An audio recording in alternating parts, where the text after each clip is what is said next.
ஐந்தாவது நபி ஸல்லல்லாஹு அலைஹி வஸல்லம் அவர்களுடைய ஷஃபாஅத். நபி ஸல்லல்லாஹு அலைஹி வஸல்லம் உங்களுக்கு 7 வகையான ஷஃபாஅத் வழங்கப்படுகிறது. அதில் ஒரு வகை என்ன தெரியுமா? நரகம் என்று முடிவு செய்யப்பட்ட ஒருவரை நரகத்திற்குள் விடாமல் சுவர்க்கத்திற்கு அழைத்து செல்லக்கூடிய ஷஃபாஅத், இது ஒரு வகை. அப்ப நாம செய்ய வேண்டியது என்ன தெரியுமா? நபி ஸல்லல்லாஹு அலைஹி வஸல்லம் அவங்களுடைய ஷஃபாஅத்தை பெறுவதற்குண்டான தகுதியை ஏற்படுத்திக் கொள்றதுதான். நபி ஸல்லல்லாஹு அலைஹி வஸல்லம் அவங்க மேல அதிகம் யார் ஸலவாத் சொல்றாங்களோ அவங்க நபி ஸல்லல்லாஹு அலைஹி வஸல்லம் அவர்களுடைய ஷஃபாஅத்திற்கு தகுதியானவர்.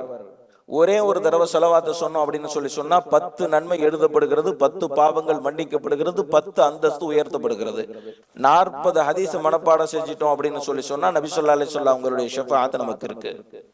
அஸ்ஸலாத்து மிஃப்தாஹுல் ஜன்னah ஒரு ஹதீஸ், இன்னமல் அஅமாலு பின்னியாத் ஒரு ஹதீஸ். 40 வரியில 40 ஹதீஸ் முடிஞ்சு போயிடும்.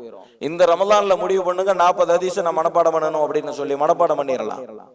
இது ஐந்தாவது. நபி ஸல்லல்லாஹு அலைஹி வஸல்லம் அவர்களுடைய ஷஃபாஅத்தின் மூலமாக நரகத்தில் இருந்து தன்னை தற்காத்துக் கொள்வதற்குண்டான ஒரு வாய்ப்பை அல்லாஹ் தருகிறான். ஆறாவது ஷஃபாஅத்துல் முஃமினீன், முஃமின்களினுடைய ஷஃபாஅத். ஹாஃபிஸ்களுக்கு அல்லாஹ் ஜல்ல ஷானஹு வ தஆலா ஷஃபாஅத் செய்யக்கூடிய வாய்ப்பை தர்றான்.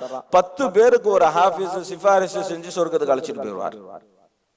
நல்லடியார்கள் இறை நேசர்களுக்கு அல்லாஹ் அந்த வாய்ப்பை தருகிறான்.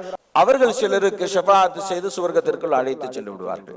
நல்ல நண்பர்கள், அதில் ஒருவர் சிறந்தவராக இருந்தார். நாளை மறுமையில் அல்லாஹ்விடத்திலே சொல்லுவார், நான் அவரோடு தான் தொழுதேன், அவரோடு தான் நோன்பு வைத்தேன், அவரோடு தான் ஜிஹாதில் கலந்து கொண்டேன், அவரோடு தான் எல்லாம் செய்தேன், ஆனால் இப்போது அவர் என்னோடு இல்லை, அவரை சுவர்க்கத்திற்குள் அனுப்பு என்பதாக நல்ல நண்பர்கள் அல்லாஹ்விடத்திலே ஷஃபாஅத் செய்து அவரை அழைத்து செல்வார்கள்.